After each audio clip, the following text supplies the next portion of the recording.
The Body Snatcher by Robert Louis Stevenson and read by Christopher Halton.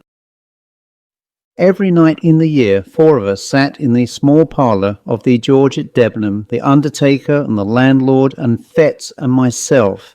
Sometimes there would be more, but blow high, blow low, come rain or snow or frost, we 4 would be each planted in his own particular armchair. Fetz was an old drunken Scotchman, a man of education obviously, and a man of some property since he lived in idleness. He had come to Debenham years ago while still young, and by a mere continuance of living had grown to be an adopted townsman. His blue camlet cloak was a local antiquity like the church spire. His place in the parlour at the George, his absence from church, his old, crapulous, disreputable vices, were all things, of course, in Debenham. He had some vague radical opinions and some fleeting infidelities, which he would now and again set forth and emphasize with tottering slaps upon the table. He drank rum, 5 glasses regularly every evening, and for the greater portion of his nightly visit to the George sat, with his glass in his right hand, in a state of melancholy alcoholic saturation. We called him the doctor, for he was supposed to have some special knowledge of medicine, and had been known, upon a pinch, to set a fracture or reduce a dislocation. But beyond these slight particulars we had no knowledge of his character and antecedents. One dark winter night, it had struck 9 some time before the landlord joined us, there was a sick man in the George. A great neighbouring proprietor suddenly struck down with apoplexy on his way to Parliament, and the great man's still greater London doctor had been telegraphed to his bedside. It was the first time that such a thing had happened in Debenham, for the railway was but newly open, and we were all proportionately moved by the occurrence. "He's come," said the landlord, after he had filled and lighted his pipe. "He?" said I. "Who? Not the doctor?" "Himself," replied our host. "What is his name?" "Dr. Macfarlane," said the landlord. Fetz was far through his 3rd tumbler, stupidly fuddled, now nodding over, now staring mazily around him. But at the last word he seemed to awaken, and repeated the name Macfarlane twice, quietly enough for the first time, but with sudden emotion at the second. "Yes," said the landlord, "that's his name, Dr. Wolfe Macfarlane." Fetz became instantly sober. His eyes awoke, his voice became clear, loud and steady, his language forcible and earnest. We were all startled by the transformation, as if a man had risen from the dead. "I beg your pardon," he said. "I'm afraid I have not been paying much attention to your talk. Who is this Wolfe Macfarlane?" And then, when he had heard the landlord out, it cannot be," he added, "and yet I would like well to see him face to face." "Do you know him, doctor?" asked the undertaker with a gasp. "God forbid," was the reply. "And yet the name is a strange one. It were too much to fancy too. Tell me, landlord, is he old?" "Well," said the host, "he's not a young man to be sure, and his hair is white, but he looks younger than you. He is older though, years older, but," with a slap upon the table, "it's the rum you see in my face, rum and sin.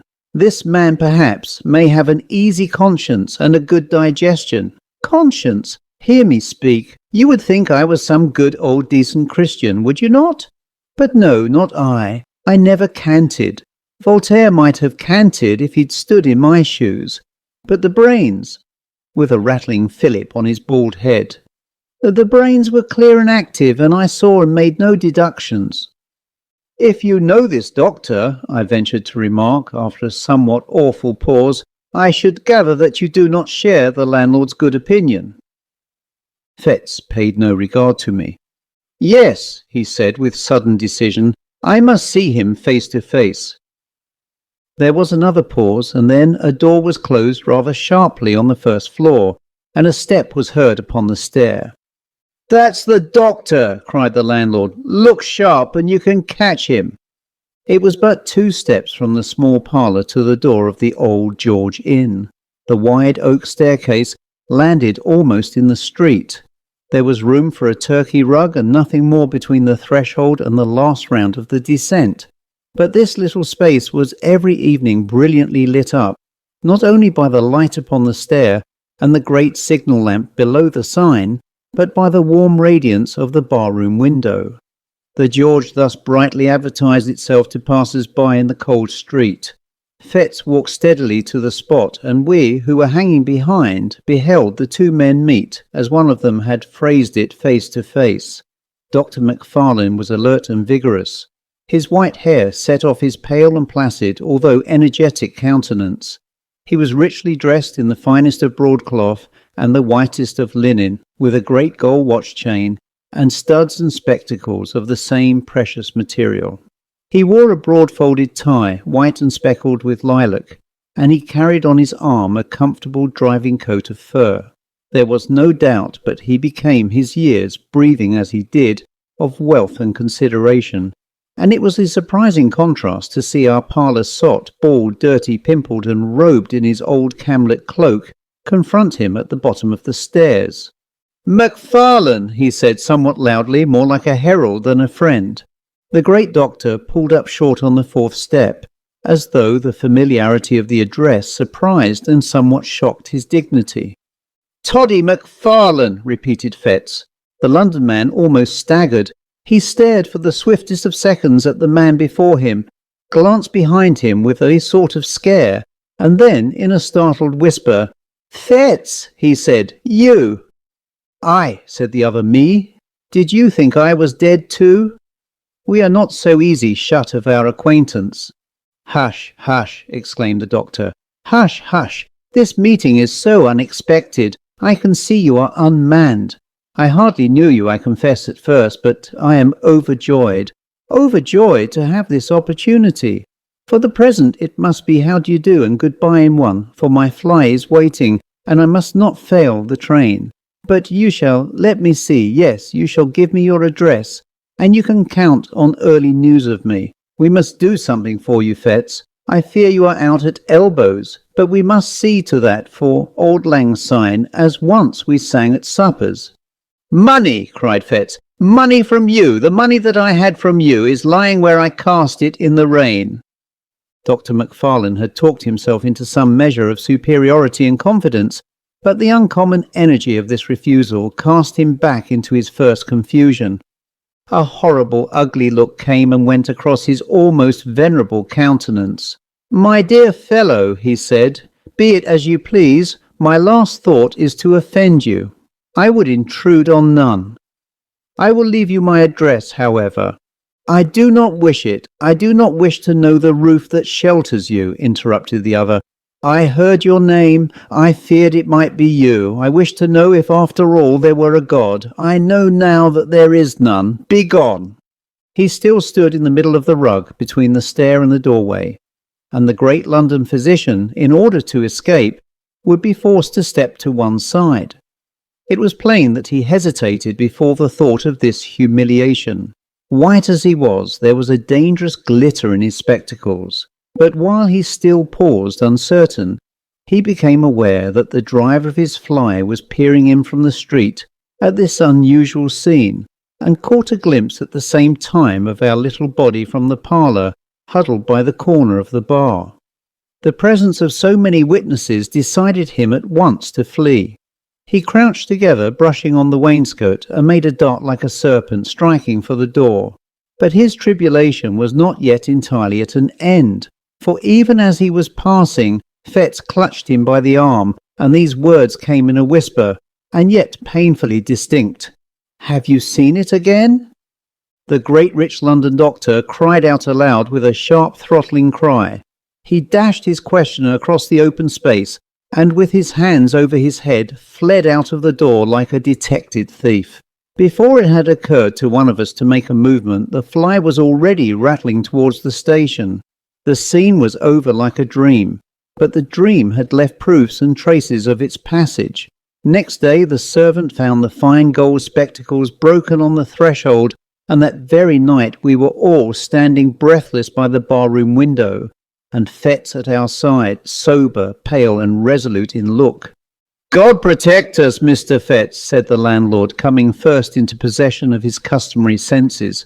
"What in the universe is all this? These are strange things you have been saying." Fetz turned towards us. He looked us each in succession in the face. "See if you can hold your tongues," said he. "That man MacFarlane is not safe to cross. Those that have done so already have repented it too late." And then, without so much as finishing his third glass, far less waiting for the other two, he bade us good-bye and went forth, under the lamp of the hotel, into the black night. We three turned to our places in the parlour, with the big red fire and 4 clear candles, and as we recapitulated what had passed, the first chill of our surprise soon changed into a glow of curiosity. We sat late. It was the latest session I have known in the Old George. Each man before we parted had his theory that he was bound to prove, and none of us had any nearer business in this world than to track out the past of our condemned companion and surprise the secret that he shared with the great London doctor. It is no great boast, but I believe I was a better hand at worming out a story than either of my fellows at the George, and perhaps there is now no other man alive who could narrate to you the following foul and unnatural events. In his young days, Fetz studied medicine in the schools of Edinburgh. He had talent of a kind, the talent that picks up swiftly what it hears and readily retails it for its own. He worked little at home, but he was civil, attentive, and intelligent in the presence of his masters. They soon picked him out as a lad who listened closely and remembered well. Nay, strange as it seemed to me when I first heard it, he was in those days well favoured and pleased by his exterior. There was at that period a certain extramural teacher of anatomy, whom I shall here designate by the letter K. His name was subsequently too well known. The man who bore it skulked through the streets of Edinburgh in disguise, while the mob that applauded at the execution of Burke called loudly for the blood of his employer. But Mr. K was then at the top of his vogue. He enjoyed a popularity due partly to his own talent and address, partly to the incapacity of his rival, the university professor. The students at least swore by his name, and Fetz believed himself and was believed by others to have laid the foundations of success when he had acquired the favour of this meteorically famous man. Mr. K was a bon vivant as well as an accomplished teacher. He liked a sly illusion no less than a careful preparation. In both capacities Fetz enjoyed and deserved his notice, and by the second year of his attendance he held the half-regular position of second demonstrator or sub-assistant in his class. In this capacity the charge of the theatre and lecture room devolved in particular upon his shoulders. He had to answer for the cleanliness of the premises and the conduct of the other students, and it was a part of his duty to supply, receive, and divide the various subjects. It was with a view to this last, at that time very delicate affair, that he was lodged by Mr. K in the same wind, and at last in the same building with the dissecting rooms. Here, after a night of turbulent pleasures, his hand still tottering, his sight still misty and confused, he would be called out of bed in the black hours before the winter dawn by the unclean and desperate interlopers who supplied the table. He would open the door to these men, since infamous throughout the land. He would help them with their tragic burden, pay them their sordid price, and remain alone when they were gone with the unfriendly relics of humanity. From such a scene he would return to snatch another hour or two of slumber, to repair the abuses of the night, and refresh himself for the labours of the day. Few lads could have been more insensible to the impressions of a life thus passed among the ensigns of mortality. His mind was closed against all general considerations. He was incapable of interest in the fate and fortunes of another, the slave of his own desires and low ambitions. Cold, light, and selfish in the last resort, he had that modicum of prudence, miscalled morality, which keeps a man from inconvenient drunkenness or punishable theft. He coveted, besides, a measure of consideration from his masters and his fellow pupils, and he had no desire to fail conspicuously in the external parts of life. Thus he made it his pleasure to gain some distinction in his studies, and day after day rendered unimpeachable eye service to his employer, Mr. K. For his day of work he indemnified himself by nights of roaring, blackguardly enjoyment, and when that balance had been struck, the organ that he called his conscience declared itself content. The supply of subjects was a continual trouble to him, as well as to his master. In that large and busy class, the raw material of the anatomist kept perpetually running out, and the business thus rendered necessary was not only unpleasant in itself, but threatened dangerous consequences to all who were concerned. It was the policy of Mr. K to ask no questions in his dealings with the trade. "They bring the body and we pay the price," he used to say, dwelling on the alliteration, quid pro quo. And again, and somewhat profanely, "Ask no questions," he would tell his assistants, for conscience' sake. There was no understanding that the subjects were provided by the crime of murder. Had that idea been broached to him in words, he would have recoiled in horror. But the lightness of his speech upon so grave a matter was in itself an offence against good manners, and a temptation to the men with whom he dealt. Fetz, for instance, had often remarked to himself upon the singular freshness of the bodies. He had been struck again and again by the hangdog, abominable looks of the ruffians who came to him before the dawn, and putting things together clearly in his private thoughts, he perhaps attributed a meaning too immoral and too categorical to the unguarded counsels of his master.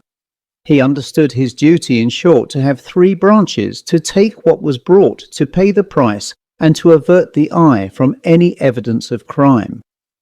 One November morning this policy of silence was put sharply to the test. He had been awake all night with a racking toothache, pacing his room like a caged beast or throwing himself in fury on his bed, and had fallen at last into that profound uneasy slumber that so often follows on a night of pain, when he was awakened by the third or fourth angry repetition of the concerted signal. There was a thin, bright moonshine. It was bitter cold, windy and frosty. The town had not yet awakened, but an indefinable stir already preluded the noise and business of the day.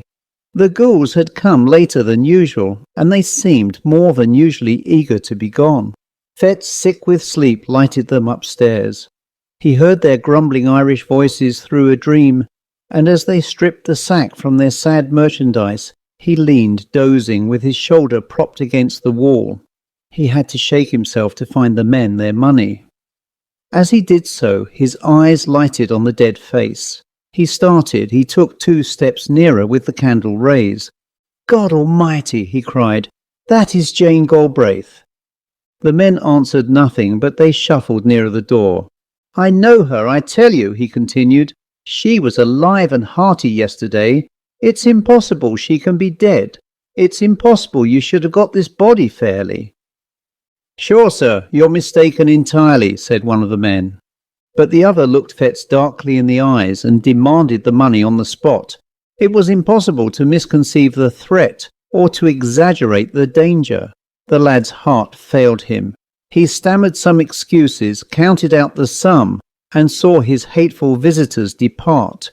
No sooner were they gone than he hastened to confirm his doubts. By a dozen unquestionable marks he identified the girl he had jested with the day before. He saw, with horror, marks upon her body that might well betoken violence.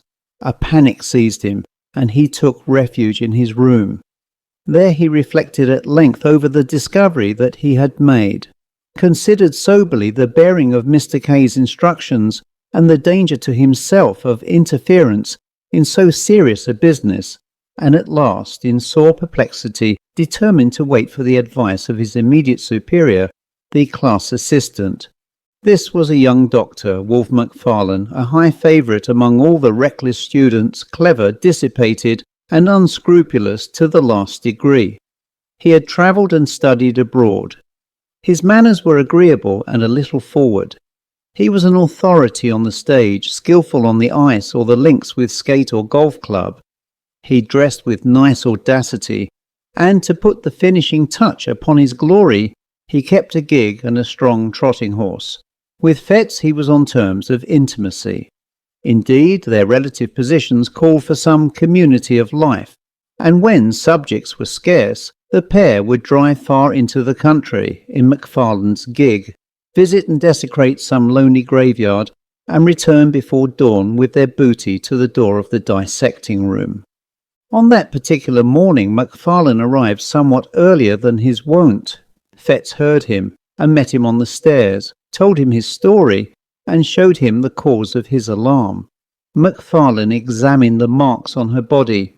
"Yes," he said with a nod, "it looks fishy." "Well, what should I do?" asked Fettes. "Do," repeated the other. "Do you want to do anything? Least said soonest mended, I should say." "Someone else might recognise her," objected Fettes. "She was as well known as the Castle Rock." "We'll hope not," said Macfarlane, "and if anybody does, well, you didn't, don't you see, and there's an end. The fact is, this has been going on too long. Stir up the mud and you'll get Kay into the most unholy trouble. You'll be in a shocking box yourself. So will I, if you come to that. I should like to know how any one of us would look, or what the devil we should have to say for ourselves in any Christian witness box. For me, you know, there's one thing certain, that practically speaking, all our subjects have been murdered." "Macfarlane!" cried Fettes. "Come now," sneered the other, "as if you hadn't suspected it yourself." "Suspecting is one thing, and proof another. Yes, I know, and I'm as sorry as you are this should have come here," tapping the body with his cane. "The next best thing for me is not to recognise it, and," he added coolly, "I don't. You may, if you please. I don't dictate, but I think a man of the world would do as I do. And I may add, I fancy that is what Kay would look for at our hands. The question is, why did he choose us two for his assistants? And I answer, because he didn't want old wives." This was the tone of all others to affect the mind of a lad like Fettes. He agreed to imitate Macfarlane. The body of the unfortunate girl was duly dissected, and no one remarked or appeared to recognise her. One afternoon, when his day's work was over, Fettes dropped into a popular tavern and found Macfarlane sitting with a stranger. This was a small man, very pale and dark, with coal-black eyes. The cut of his features gave a promise of intellect and refinement, which was but feebly realised in his manners, for he proved upon a nearer acquaintance coarse, vulgar, and stupid. He exercised, however, a very remarkable control over Macfarlane, issued orders like the great Bashaw, became inflamed at the least discussion or delay, and commented rudely on the civility with which he was obeyed. This most offensive person took a fancy to Fettes on the spot, plied him with drinks, and honoured him with unusual confidences on his past career. If a tenth part of what he confessed were true, he was a very loathsome rogue, and the lad's vanity was tickled by the attention of so experienced a man. "I'm a pretty bad fellow myself," the stranger remarked, "but Macfarlane is the boy. Toddy Macfarlane, I call him. Toddy, order your friend another glass." Or it might be, "Toddy, you jump up and shut the door." "Toddy hates me," he said again. "Oh, yes, Toddy, you do." "Don't you call me that confounded name," growled Macfarlane. "Hear him! Did you ever see the lads play knife? He would like to do that all over my body," remarked the stranger. "We medicals have a better way than that," said Fettes. "When we dislike a dead friend of ours, we dissect him." Macfarlane looked up sharply, as though this jest were scarcely to his mind. The afternoon passed. Gray, for that was the stranger's name, invited Fettes to join them at dinner, ordered a feast so sumptuous that the tavern was thrown into commotion, and when all was done, commanded Macfarlane to settle the bill. It was late before they separated. The man Gray was incapably drunk. Macfarlane, sobered by his fury, chewed the cud of the money he had been forced to squander, and the slights he had been obliged to swallow. Fettes, with various liquors singing in his head, returned home with devious footsteps, and a mind entirely in abeyance. Next day Macfarlane was absent from the class, and Fettes smiled to himself as he imagined him still squiring the intolerable Gray from tavern to tavern. As soon as the hour of liberty had struck, he posted from place to place in quest of his last night's companions. He could find them, however, nowhere, so returned early to his rooms, went early to bed, and slept the sleep of the just. At 4 in the morning he was awakened by the well-known signal. Descending to the door, he was filled with astonishment to find MacFarlane with his gig, and in the gig one of those long and ghastly packages with which he was so well acquainted. "What?" he cried. "Have you been out alone? How did you manage?" But MacFarlane silenced him roughly, bidding him turn to business. When they had got the body upstairs and laid it on the table, MacFarlane made at first as if he were going away. Then he paused and seemed to hesitate, and then, "You had better look at the face," said he in tones of some constraint. "You had better," he repeated, as Fetz only stared at him in wonder. "But where and how and when did you come by it?" cried the other. "Look at the face!" was the only answer. Fetz was staggered. Strange doubts assailed him. He looked from the young doctor to the body and then back again. At last, with a start, he did as he was bidden. He had almost expected the sight that met his eyes, and yet the shock was cruel. To see, fixed in the rigidity of death and naked on that coarse layer of sackcloth, the man whom he had left well clad and full of meat and sin upon the threshold of a tavern, awoke, even in the thoughtless Fetz, some of the terrors of the conscience. It was a crass TB which re-echoed in his soul, that two whom he had known should have come to lie upon these icy tables. Yet these were only secondary thoughts. His first concern regarded Wolfe. Unprepared for a challenge so momentous, he knew not how to look his comrade in the face. He durst not meet his eye, and he had neither words nor voice at his command. It was MacFarlane himself who made the first advance. He came up quietly behind and laid his hand gently but firmly on the other's shoulder. "Richardson," said he, "may have the head." Now Richardson was a student who had long been anxious for that portion of the human subject to dissect. There was no answer, and the murderer resumed. "Talking of business, you must pay me. Your accounts, you see, must tally." Fetz found a voice, the ghost of his own. "Pay you!" he cried. "Pay you for that?" "Why, yes, of course you must. By all means, and on every possible account, you must," returned the other. "I dare not give it for nothing. You dare not take it for nothing. It would compromise us both. This is another case like Jane Galbraith's. The more things are wrong, the more we must act as if all were right. Where does old K keep his money?" "There," answered Fetz hoarsely, pointing to a cupboard in the corner. "Give me the key, then," said the other calmly, holding out his hand. There was an instant's hesitation, and the die was cast. MacFarlane could not suppress a nervous twitch, the infinitesimal mark of an immense relief, as he felt the key between his fingers. He opened the cupboard, brought out pen and ink and a paper book that stood in one compartment, and separated from the funds in a drawer a sum suitable to the occasion. "Now look here," he said, "there is the payment made, first proof of your good faith, first step to your security. You have now to clinch it by a second. Enter the payment in your book, and then you, for your part, may defy the devil."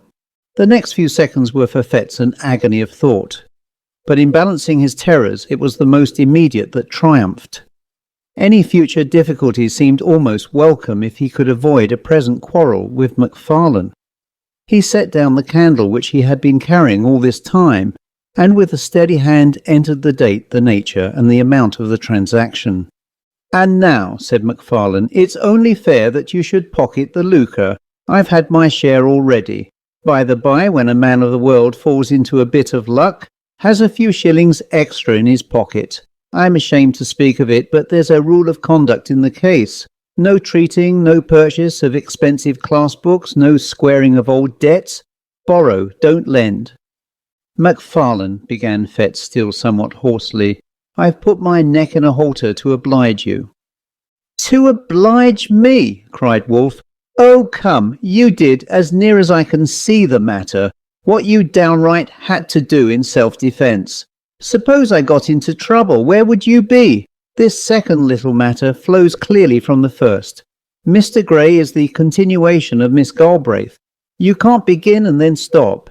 If you begin, you must keep on beginning. That's the truth. No rest for the wicked." A horrible sense of blackness and the treachery of fate seized hold upon the soul of the unhappy student. "My God," he cried, "but what have I done? And when did I begin? To be made a class assistant, in the name of a reason, where's the harm in that? Service wanted the position, Service might have got it. Would he have been where I am now?" "My dear fellow," said Macfarlane, "what a boy you are! What harm has come to you? What harm can come to you if you hold your tongue? Why, man, do you know what this life is? There are two squads of us, the lions and the lambs. If you're a lamb, you'll come to lie upon these tables, like Gray or Jane Galbraith. If you're a lion, you'll live and drive a horse like me, like Kay, like all the world, with any wit or courage. You're staggered at the first, but look at Kay. My dear fellow, you're clever, you have pluck, I like you, and Kay likes you. You were born to lead the hunt, and I tell you on my honour and my experience of life, 3 days from now you'll laugh at all these scarecrows like a high school boy at a farce." And with that Macfarlane took his departure and drove off up the wind in his gig to get under cover before daylight. Fettes was thus left alone with his regrets. He saw the miserable peril in which he stood involved. He saw with inexpressible dismay that there was no limit to his weakness, and that from concession to concession he had fallen from the arbiter of Macfarlane's destiny to his paid and helpless accomplice. He would have given the world to have been a little braver at the time, but it did not occur to him that he might still be brave. The secret of Jane Galbraith and the cursed entry in the daybook closed his mouth. Hours passed, the class began to arrive, the members of the unhappy Gray were dealt out to one and to another, and received without remark. Richardson was made happy with the head, and before the hour of freedom rang, Fettes trembled with exultation to perceive how far they had already gone towards safety. For 2 days he continued to watch with increasing joy the dreadful process of disguise. On the 3rd day Macfarlane made his appearance. He had been ill, he said, but he made up for lost time by the energy with which he directed the students. To Richardson, in particular, he extended the most valuable assistance and advice, and that student, encouraged by the praise of the demonstrator, burned high with ambitious hopes and saw the medal already in his grasp. Before the week was out, Macfarlane's prophecy had been fulfilled. Fettes had outlived his terrors and had forgotten his baseness. He began to plume himself upon his courage, and had so arranged the story in his mind that he could look back on these events with an unhealthy pride. Of his accomplice he saw but little. They met, of course, in the business of the class. They received their orders together from Mr. K. At times they had a word or two in private, and Macfarlane was from first to last particularly kind and jovial. But it was plain that he avoided any reference to their common secret, and even when Fettes whispered to him that he had cast in his lot with the lions and forsworn the lambs, he only signed to him smilingly to hold his peace. At length an occasion arose which threw the pair once more into a closer union. Mr. K was again short of subjects, pupils were eager, and it was a part of this teacher's pretensions to be always well supplied. At the same time there came the news of a burial in the rustic graveyard of Glencorse. Time has little changed the place in question. It stood then, as now, upon a crossroad, out of call of human habitations, and buried fathom deep in the foliage of 6 cedar trees. The cries of the sheep upon the neighbouring hills, the streamlets upon either hand, one loudly singing among pebbles, the other dripping furtively from pond to pond, the stir of the wind in mountainous old flowering chestnuts, and once in 7 days the voice of the bell and the old tunes of the precentor were the only sounds that disturbed the silence around the rural church. The Resurrection Man, to use a byname of the period, was not to be deterred by any of the sanctities of customary piety. It was part of his trade to despise and desecrate the scrolls and trumpets of old tombs, the paths worn by the feet of worshippers and mourners, and the offerings and the inscriptions of bereaved affection. To rustic neighbourhoods, where love is more than commonly tenacious, and where some bonds of blood or fellowship unite the entire society of a parish, the body snatcher, far from being repelled by natural respect, was attracted by the ease and safety of the task. To bodies that had been laid in earth in joyful expectation of a far different awakening, there came that hasty, lamplit, terror-haunted resurrection of the spade and mattock. The coffin was forced, the cerements torn, and the melancholy relics, clad in sackcloth, after being rattled for hours on moonless byways, were at length exposed to uttermost indignities before a class of gaping boys. Somewhat as two vultures may swoop upon a dying lamb, Fettes and Macfarlane were to be let loose upon a grave in that green and quiet resting place. The wife of a farmer, a woman who had lived for 60 years and been known for nothing but good butter and a godly conversation, was to be rooted from her grave at midnight, and carried dead and naked to that faraway city that she had always honoured with her Sunday's best. The place beside her family was to be empty till the crack of doom, her innocent and almost venerable members to be exposed to that last curiosity of the anatomist. Late one afternoon the pair set forth, well wrapped in cloaks and furnished with a formidable bottle. It rained without remission, a cold, dense, lashing rain. Now and again there blew a puff of wind, but these sheets of falling water kept it down. Bottle and all, it was a sad and silent drive as far as Pennycuik, where they were to spend the evening. They stopped once to hide their implements in a thick bush not far from the churchyard, and once again at the Fisher's Tryst to have a toast before the kitchen fire and vary their nips of whisky with a glass of ale. When they reached their journey's end, the gig was housed, the horse was fed and comforted, and the two young doctors in a private room sat down to the best dinner and the best wine the house afforded. The lights, the fire, the beating rain upon the window, the cold, incongruous work that lay before them, added zest to their enjoyment of the meal. With every glass their cordiality increased. Soon Macfarlane handed a little pile of gold to his companion. "A compliment," he said. "Between friends, these little damned accommodations ought to fly like pipe lights." Fettes pocketed the money and applauded the sentiment to the echo. "You are a philosopher," he cried. "I was an ass till I knew you. You and Kay between you, by the Lord Harry. But you'll make a man of me." "Of course we shall," applauded Macfarlane. "A man? I tell you, it required a man to back me up the other morning. There are some big, brawling 40-year-old cowards who would have turned sick at the look of the damn thing. But not you. You kept your head. I watched you."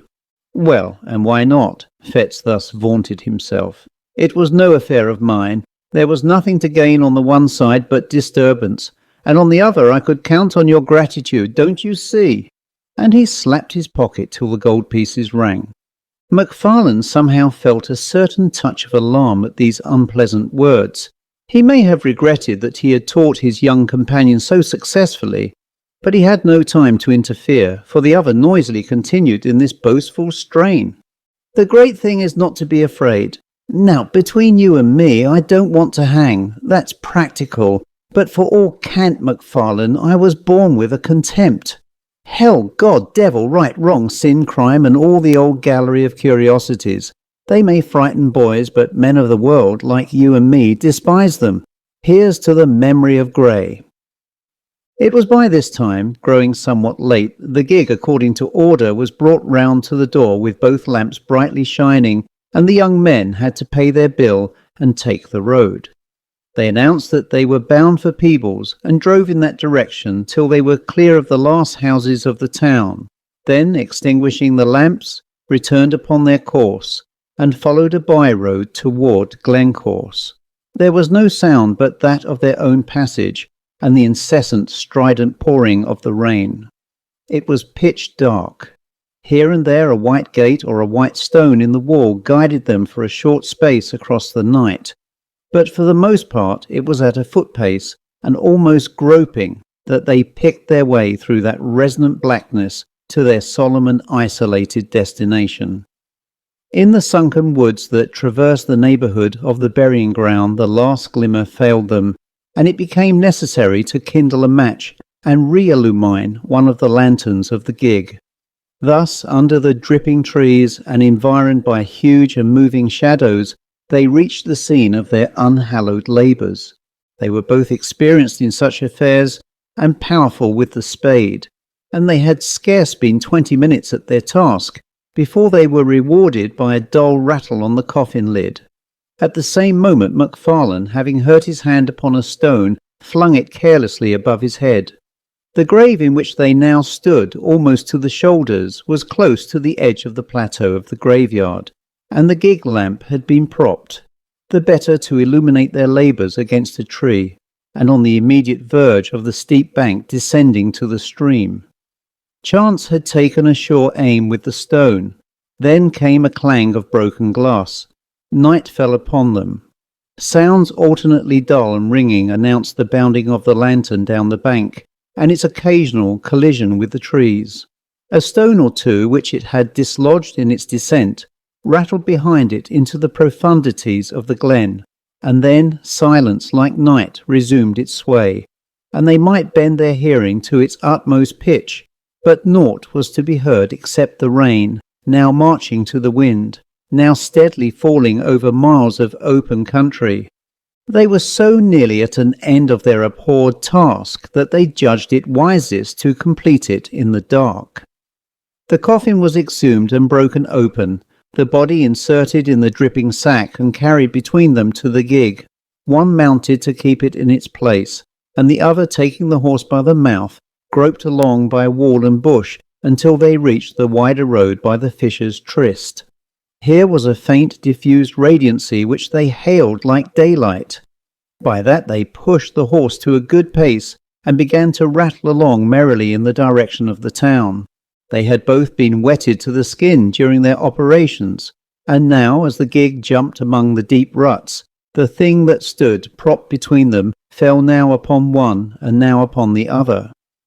At every repetition of the horrid contact, each instinctively repelled it with the greater haste, and the process, natural although it was, began to tell upon the nerves of the companions. Macfarlane made some ill-favoured jest about the farmer's wife, but it came hollowly from his lips, and was allowed to drop in silence. Still their unnatural burden bumped from side to side, and now the head would be laid as if in confidence upon their shoulders, and now the drenching sackcloth would flap icily about their faces. A creeping chill began to possess the soul of Fettes. He peered at the bundle, and it seemed somehow larger than at first. All over the countryside and from every degree of distance the farm dogs accompanied their passage with tragic ululations, and it grew and grew upon his mind that some unnatural miracle had been accomplished, that some nameless change had befallen the dead body, and that it was in fear of their unholy burden that the dogs were howling. "For God's sake," said he, making a great effort to arrive at speech, "for God's sake, let's have a light." Seemingly Macfarlane was affected in the same direction, for though he made no reply, he stopped the horse, passed the reins to his companion, got down, and proceeded to kindle the remaining lamp. They had by that time got no farther than the crossroad down to Auchenclinny. The rain still poured as though the deluge were returning, and it was no easy matter to make a light in such a world of wet and darkness. When at last the flickering blue flame had been transferred to the wick and began to expand and clarify, and shed a wide circle of misty brightness around the gig, it became possible for the two young men to see each other and the thing they had along with them. The rain had moulded the rough sacking to the outlines of the body underneath. The head was distinct from the trunk, the shoulders plainly modelled. Something at once spectral and human riveted their eyes upon the ghastly comrade of their drive. For some time Macfarlane stood motionless, holding up the lamp. A nameless dread was swathed like a wet sheet about the body and tightened the white skin upon the face of Fettes. A fear that was meaningless, a horror of what could not be, kept mounting to his brain. Another beat of the watch, and he had spoken. but his comrade forestalled him. "That is not a woman," said McFarlane in a hushed voice. "It was a woman when we put her in," whispered Fetz. "Hold that lamp," said the other. "I must see her face." And as Fetz took the lamp, his companion untied the fastenings of the sack and drew down the cover from the head. The light fell very clear upon the dark, well-moulded features and smooth-shaven cheeks of a too familiar countenance, often beheld in dreams of both of these young men. A wild yell rang up into the night. Each leaped from his own side into the roadway. The lamp fell, broke, and was extinguished, and the horse, terrified by this unusual commotion, bounded and went off toward Edinburgh at a gallop, bearing along with it, sole occupant of the gig, the body of the dead and long dissected Grey. The end.